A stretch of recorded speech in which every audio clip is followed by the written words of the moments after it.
कई बार ऐसी घटनाएं घटित हो जाती है जिनके बारे में कभी सपने भी नहीं सोचा होता है।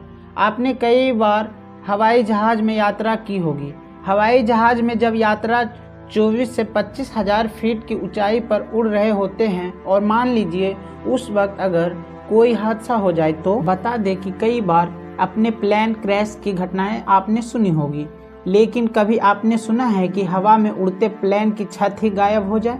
जी हाँ, ऐसा हो चुका है। दरअसल एक बार 24,000 फीट की ऊंचाई पर उड़ते हुए एक प्लेन की छत ही गायब हो गई थी।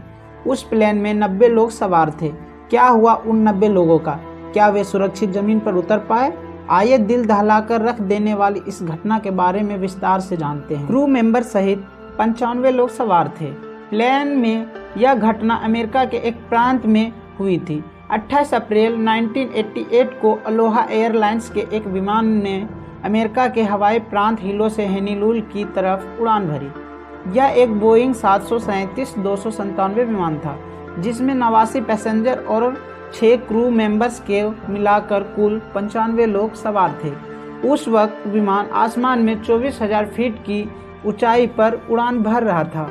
तभी हवा के दबाव में कमी आने की वजह से विस्फोट हो गया और विमान के छत का एक हिस्सा उड़ गया। बाद में पता चला कि विमान की मेंटेनेंस सभी से नहीं हो रही थी। प्लेन में बैठे सवारियों के सिर पर कोई छत नहीं था।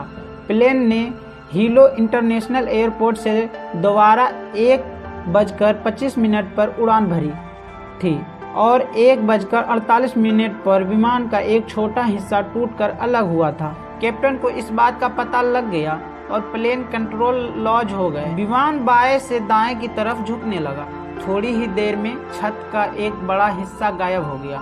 इसके बाद प्लेन को उड़ा रहे अनुभवी पायलटों रॉबर्ट सैनिया और मैडलिन थॉमस ने इसकी सुरक्षित लैंडिंग करवा दी और एक बड़े हादसे को टाल दिया। इसमें पैसेंजर की जान सीट बेल्ट के कारण बच पाई।